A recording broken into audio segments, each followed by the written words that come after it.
Hello and very warm welcome everyone. My name is Nikita Chauhan and you are watching Learn with Nikki. So आज का topic है preamble के ऊपर। Preamble का second part है जिसमें हम बात करेंगे नेचर ऑफ इंडियन स्टेट। इसका मतलब ये होता है कि इंडिया का जो स्टेट है उसका नेचर कैसा है, कैसा उसका नेचर होना चाहिए ताकि वो अपने ऑब्जेक्टिव्स, अपने जो गोल हैं एक आइडियल स्टेट का, जो इंडिया अपने लिए एक आइडियल स्टेट मानता है, वो गोल्स को अचीव कर सके। ठीक है। अब नेचर ऑफ इंडियन स्टेट के अंदर आता है सोवरेन, सेक्युलर, सोशलिस्ट, डेमोक्रेटिक और रिपब्लिकन। और कौन से इसके गोल्स हैं, कौन से इसके आइडियल्स हैं, वो है जस्टिस, लिबर्टी, इक्वालिटी, फ्रेटर्निटी। ठीक है। तो आज हम बात करेंगे नेचर की। ठीक है। पहला आता है सोवरेन। पहले आप मुझे ये आंसर दो कि आप सोवरेन हो, क्या मैं सोवरेन हूँ?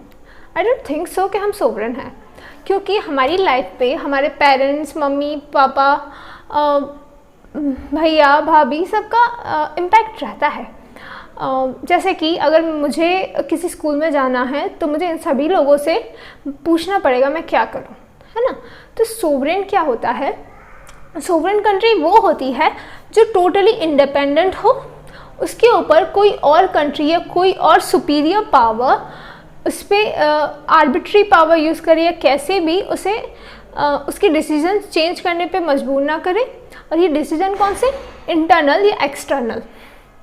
सो वापस बताती हूँ, it means the country's government is totally independent and it does not acknowledge any arbitrary power as a supreme with regard to the governance of country within its internal और external matters। तो ये होता है sovereignty. तो अब समझते हैं sovereignty नहीं तो और क्या हो सकता है। तो हो सकता है डिपेंडेंसी और डोमिनियंस। इंडिया आज़ादी से पहले, आज़ादी कब हुई थी? 15 अगस्त 1947। आज़ादी से पहले थी गुलाम, मतलब डिपेंडेंसी। और आज़ादी के बाद जब तक हमारे पास हमारा कॉन्स्टिट्यूशन नहीं आया तब तक इंडिया थी डोमिनियन, मतलब जो हेड ऑफ द स्टेट है वो किसी और कंट्री का होगा। इंडिया के कॉन्टेक्स्ट में ये जो हेड ऑफ द स्टेट था वो थी ब्रिटेन की क्वीन। और उस टाइम पे जो लोकल एडमिनिस्ट्रेशन था वो तो इंडिया ही चलाता, इंडिया के पीपल ही चलाते थे, बट जो हेड ऑफ द स्टेट जो होते हैं उन्हें एक मोनार्क थी जो कि थी ब्रिटेन की। बात करते हैं सोवरेनिटी की। अच्छा, हमारे केस में तो हमारे पेरेंट्स, हमारे फैमिली मेम्बर्स थे जो हमें हमारी पूरी अल्टीमेट सोवरेनिटी अचीव नहीं करने दे रहे।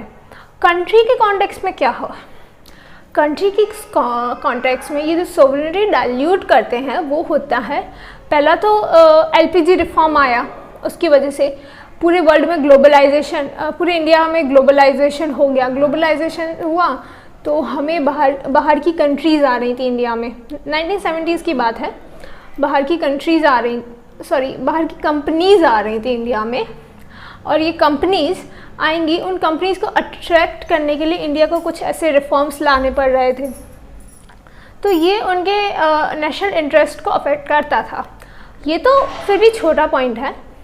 बड़ा पॉइंट इसका क्या है कि जो इंटरनेशनल एजेंसीज़ होती हैं, ट्रीटीज़ होती हैं, ऑर्गेनाइजेशन होती हैं, जैसे यूएन जनरल असेंबली हो गई, ऑकस हो गई, ब्रिक्स हो गई, इन सब का इम्पैक्ट पड़ता है इंडिया के इंटरनल और एक्सटर्नल अफेयर में। इस वजह से इंडिया कम्प्लीटली सोवरेन नहीं है। ऐसा नहीं है इंडिया के साथ ही है, और भी काफ़ी कंट्रीज़ हैं जो कम्प्लीटली सोवरेन नहीं हैं।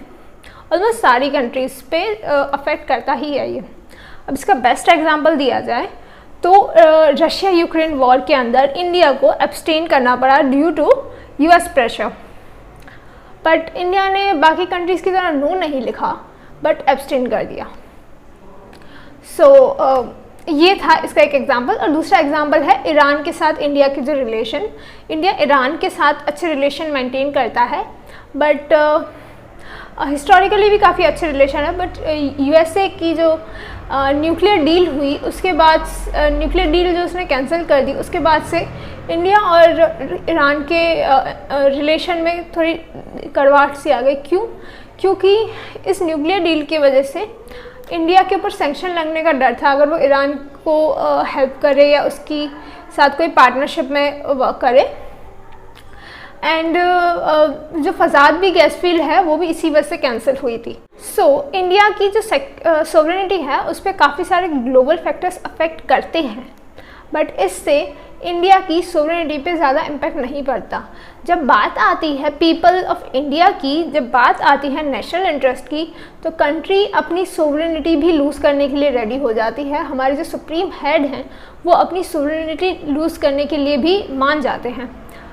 जब पीपल ऑफ इंडिया की बात आए, ईरान न्यूक्लियर डील में देखो सैंक्शन लगने का डर, रशिया के साथ ट्रेड करने में सैंक्शन लगने का डर, तो इसलिए कुछ पॉइंट तक उन्हें रिस्ट्रिक्ट किया गया क्योंकि पीपल ऑफ इंडिया को अफेक्ट ना करे।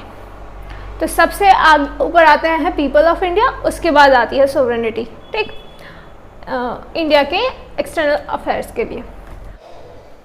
अब हम बात करते हैं सेक्युलर की। सेक्युलर मतलब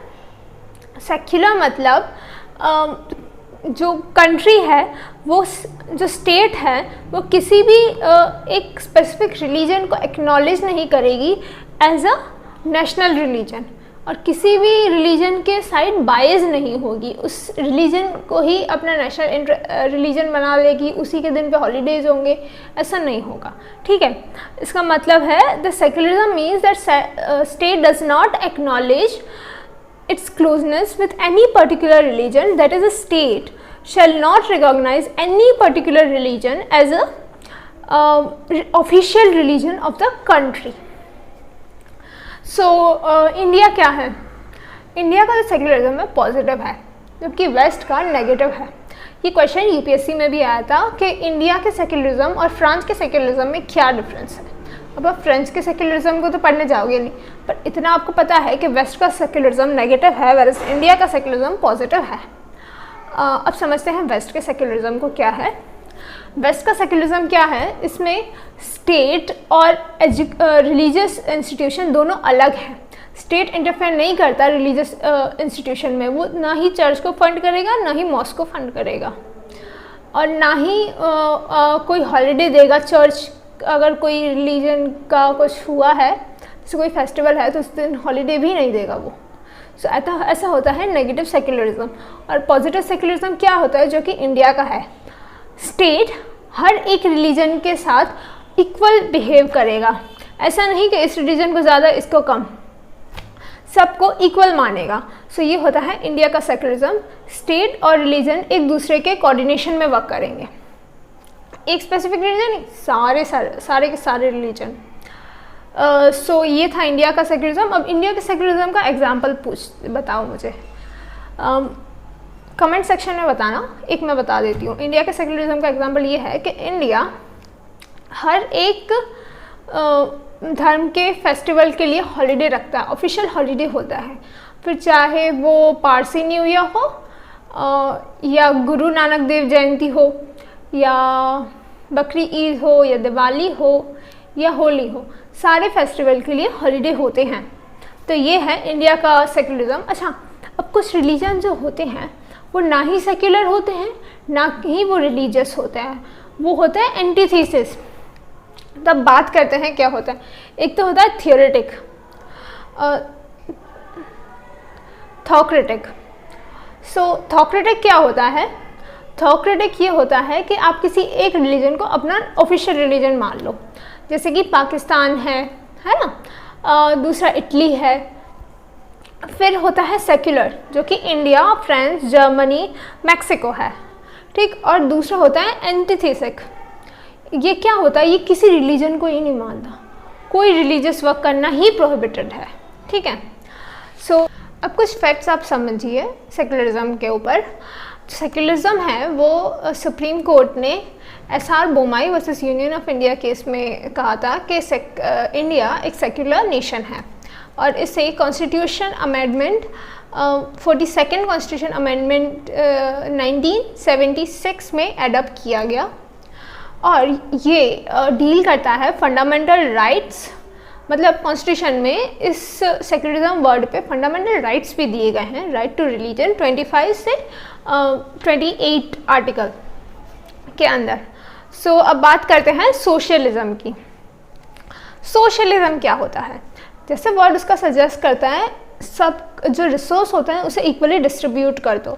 शॉर्ट में बताएं तो सोशलिज्म के उसके तीन फैक्टर्स हैं। पहला, जो रिसोर्सेज होती हैं उन्हें सब में इक्वली डिवाइड करो, ऐसे डिवाइड करो कि वो कहीं कॉन्सेंट्रेट ना हो और कोई छूट ना जाए, ठीक है। Socialism in general means that the benefit of social resource should reach every member of the society and nobody shall be left out and the wealth should never concentrated in anybody, ठीक। अब socialism भी कई type के होते हैं। बात करते हैं मार्क्सिस्ट सोशलिज्म की। मार्क्सिस्ट सोशलिज्म जो दिया गया था वो रशियन पर्सन था एक, USSR का, उसने दिया। उसने क्या कहा कि जो पूरी कंट्री का जो वेल्थ है वो गवर्नमेंट ले ले। मतलब टाटा के पास 10 घर हैं, मेरे पास एक घर है, सारे के सारे गवर्नमेंट ले ले, हमारे पास कोई प्रॉपर्टी ना रहे, ठीक। अब ये प्रॉपर्टी गवर्नमेंट रीडिस्ट्रीब्यूट करे। अगर टाटा के पास 2 घर हैं तो मुझे भी 2 घर मिलेंगे, उसके पास एक कार है तो मुझे भी एक कार मिलेगी, ठीक है। तो इसे रीडिस्ट्रीब्यूट कर दे वेल्थ को, ठीक। और अब ये जो वेल्थ रीडिस्ट्रीब्यूट की गई है उस पर कोई प्राइवेट ओनरशिप नहीं रहेगी। गवर्नमेंट लोगों को रहने के लिए घर देगी। उस पर ऐसा नहीं है कि मेरे बच्चे को भी इतने मिलेंगे, ठीक है, या आपके बेबी को भी इतने ही मिलेंगे, ऐसा नहीं है। ये वेल्थ रीडिस्ट्रीब्यूट कर दी। अब क्या है कि इसमें अगर कोई प्यून भी है उसे भी उतनी ही सैलरी मिलेगी और कोई लॉयर भी है उसे भी उतनी ही सैलरी मिलेगी। अब आप समझो ना, दोनों जॉब के लिए अलग टैलेंट चाहिए ना, दोनों की रिस्क टेकिंग कैपेसिटी अलग है। और कोई टाटा बिरला है जो मैनेजर है ऑफिस का, या कोई बैगर है उसे भी उतनी ही मिलेगी। जो इस सिस्टम का जो कमी क्या थी कि जो टैलेंट है ना वो लैक होता है। सारी उंगलियां एक सी तो नहीं होती ना, एक छोटी है, एक बड़ी है, ये बड़ी है, ये छोटी है, तो सबका टैलेंट कैसे एक जितना होता है। हाँ, सबको इक्वल, जिनका टैलेंट एक जितना है उन्हें उतनी ही ग्रोथ मिले, वो बात समझ में आती है। पर जिसमें टैलेंट नहीं है, जिसमें हार्डवर्क करने की कैपेसिटी नहीं है, जो हार्डवर्क ही नहीं करना चाहता, उसे भी उतनी ही वेल्थ, उतनी ही मनी, उतना ही फूड मिले। और जो बहुत हार्डवर्किंग है, बहुत टैलेंटेड है, उसे भी उतनी ही वेल्थ, उतनी ही मनी मिले। तो ये अनफेयर नहीं है। ये था मार्क्सिस्ट सोशलिज्म जो USSR के टाइम पे अप्लाई किया गया था, जो कि अब नहीं है। मतलब अब रशिया ने कोई मार्क्सिस्ट सोशलिज्म अप्लाई नहीं किया। उस टाइम पे था। और इंडिया का सोशलिज्म क्या है? हाँ, और एक और चीज़, मार्क्सिस्ट सोशलिज्म के अंदर जो कंप्लीट नेशनलाइजेशन हो जाती थी। अब बात करते हैं इंडियन के सोशलिज्म की। इंडिया का जो सोशलिज्म है वो फेबियन सोशलिज्म है, जिसे हम डेमोक्रेटिक सोशलिज्म भी कहते हैं, जो कि मिक्स है गांधीयन और मार्क्सिस्ट सोशलिज्म का, ठीक। ये सोशलिज्म वर्क करता है मिक्स इकोनॉमी पे।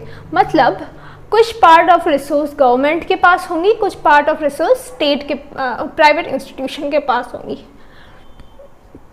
तो मार्क्सिस्ट सोशलिज्म क्या कहते हैं, डेमोक्रेटिक सोशलिज्म के अंदर प्राइवेट प्रॉपर्टी भी हम ओन कर सकते हैं और गवर्नमेंट के पास भी प्रॉपर्टी रहती है।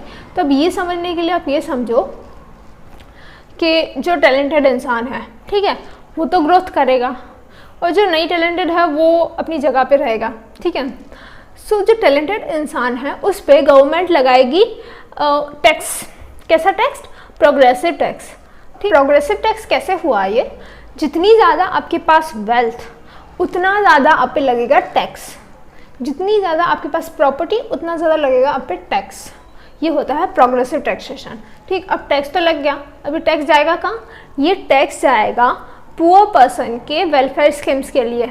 उसे घर मिलेगा, खाने के लिए फूड मिलेगा, अलग अलग वेलफेयर स्कीम्स चलाएंगी गवर्नमेंट, जैसे PM आवास योजना है और ऐसी ही काफ़ी सारी स्कीम्स चलाई जाएंगी। ये था इंडिया का इंडिया का सोशलिज्म।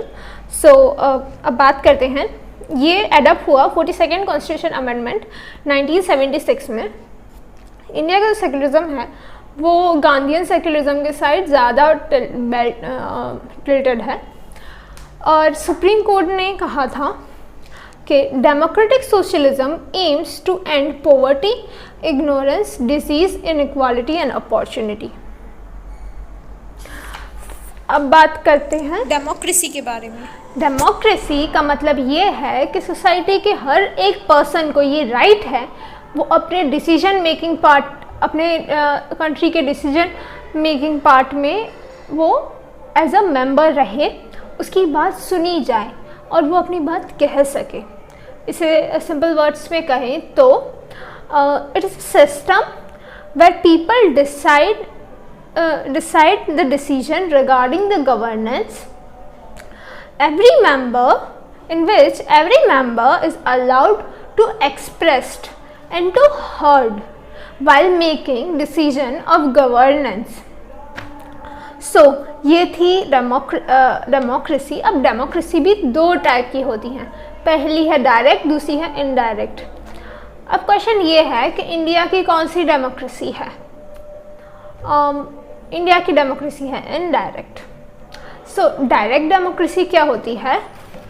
जब किसी कंट्री का कोई बिल पास हुआ, कोई लॉ पास हुआ, मतलब कंट्री के हर एक सिंगल डिसीजन को लेके उस उधर के पीपल डायरेक्टली वर्क करें, पीपल डायरेक्टली वोट करें, पीपल डायरेक्टली बताएं कि ये करो आप, ठीक है। अब ये कैसे होता है? जैसे सिटीजनशिप अमेंडमेंट एक्ट आया तो उसके ऊपर जो मेरी सोसाइटी के लोग वोट करेंगे, आपकी सोसाइटी के लोग वोट करेंगे और ऐसे पूरे इंडिया के लोग वोट करेंगे, तब जाके वो बिल पास होगा। ऐसा तो इंडिया में नहीं है ना। सो ऐसा होता है स्विट्ज़रलैंड में। और सेकंड टाइप की डेमोक्रेसी है इनडायरेक्ट डेमोक्रेसी। इसमें क्या होता है? इसमें जो पीपल हैं वो सिलेक्ट करते हैं अपने रिप्रेजेंटेटिव को और वो रिप्रेजेंटेटिव जाके बनाता है बिल। चेंज समझ में आई? पीपल सिलेक्ट करते हैं अपने रिप्रेजेंटेटिव को, रिप्रेजेंटेटिव जाके बनाता है बिल। सो अब ऐसा कैसे होगा? जैसे मेरे एरिया में एक रिप्रेजेंटेटिव है, मेरी एरिया में से, मेरे स्टेट में से हमने एक एमएलए चूज़ किया, ठीक है। वो एमएलए मतलब मेंबर ऑफ लेजिस्लेटिव असेंबली। सो ये जो मेंबर ऑफ लेजिस्लेटिव असेंबली है वो जाके बैठा पार्लियामेंट में और पार्लियामेंट में जाके वो बनाएगा लॉ, ठीक। अब ये लॉ वो बनाएगा, ये किसी और ने बनाया तो वो वोट करेगा उस पर और वो लॉ जाके पास होगा और पूरे नेशन में इम्प्लीमेंट होगा, ठीक। अब ये जो रिप्रेजेंटेटिव डेमोक्रेसी है, इनडायरेक्ट डेमोक्रेसी है, इसके काफ़ी वीकनेस भी हैं। क्या वीकनेस है? अगर कई बार जो वोट होते हैं ना वो वोट बैंक की वजह से हो जाते हैं। जैसे रुपए देके आप वोट खरीद लो, पावर से वोट खरीद लो, सुप्रीमेसी से वोट खरीद लो, या हेट्रोरिकल जो आपका प्रोआकियल नोम्स हैं, प्रोआकियल फैक्टर्स हैं, उसे देख के। जैसे प्रोआकियल फैक्टर क्या होते हैं? जैसे कि कोई स्पेसिफिक जेंडर का है, कोई स्पेसिफिक रीजन का है, जैसे मेरे एरिया का वो है तो मैं उसे वोट करूँगी, ठीक है। डजेंट मैटर कि वो कोई क्रिमिनल है या कोई गलत काम कर रहा है, वो मैटर नहीं करता, वो बस मेरे एरिया का है इसलिए मैं वोट करूँगी। और दूसरा फैक्टर है इलिटरेसी। इलिटरेसी की वजह से हम लोग कई बार ऐसे लोगों को वोट कर देते हैं, हमारे पास अवेयरनेस नहीं होती। दूसरा है मीडिया। मीडिया आपको रॉन्ग इन्फॉर्मेशन देती है अपने रिप्रेजेंटेटिव के बारे में। जो कनेक्शन होता है पीपल और रिप्रेजेंटेटिव का वो वीक होता है। एमएलए बनने के बाद वो सालों सालों तक नहीं आएंगे हमारे यहाँ पूछने की क्या हाल चाल है, ठीक है। सो इस टाइप की जो वीकनेस है डेमोक्रेसी में, वो दिक्कत है डेमोक्रेसी के लिए। इस वजह से डायरेक्टली पीपल का रूल नहीं हो पाता। तो इससे फाइट करने के लिए हम क्या कर सकते हैं? इससे फाइट करने के लिए हम ई गवर्नेंस का यूज़ कर सकते हैं। ई गवर्नेंस एक पोर्टल है, ऑनलाइन पोर्टल है गवर्नेंस का, ठीक। दूसरा स्ट्रॉन्ग जुडिशरी। अगर आपको रिप्रेजेंटेटिव ऐसा कुछ कर रहा है तो आप अपनी जुडिशरी में जाके कह दो। और काफ़ी रिस्पॉन्सिबल बनो, पढ़े लिखे बनो, लिटरेट बनो। तो कोई आपको क्यों आपसे गलत तरीके से वोट ले सकता है। अगर आप में खुद इतनी वो होगी अवेयरनेस कि ये पर्सन सही नहीं है हमारे लिए, हमारी बात ऊपर तक नहीं पहुंचाएगा, तो हम ऐसे इंसान को वोट ही क्यों करें। डेमोक्रेसी का सिंपल सा मीनिंग है रूल बाय पीपल। सो अब आगे बढ़ते हैं रिपब्लिक। सेकेंड जो लास्ट आइडियल है वो है रिपब्लिक। नेचर ऑफ स्टेट जो लास्ट है वो है रिपब्लिक। रिपब्लिक का सिंपल मीनिंग है कि आपके ऊपर कोई हेरेडिट्रिकल हेड ना हो, कोई ऐसा हेड ना हो जिसे ये प्रेसिडेंसी या राजा बनने की जो पावर है वो उसके वारसे में मिली है, विरासत में मिली है।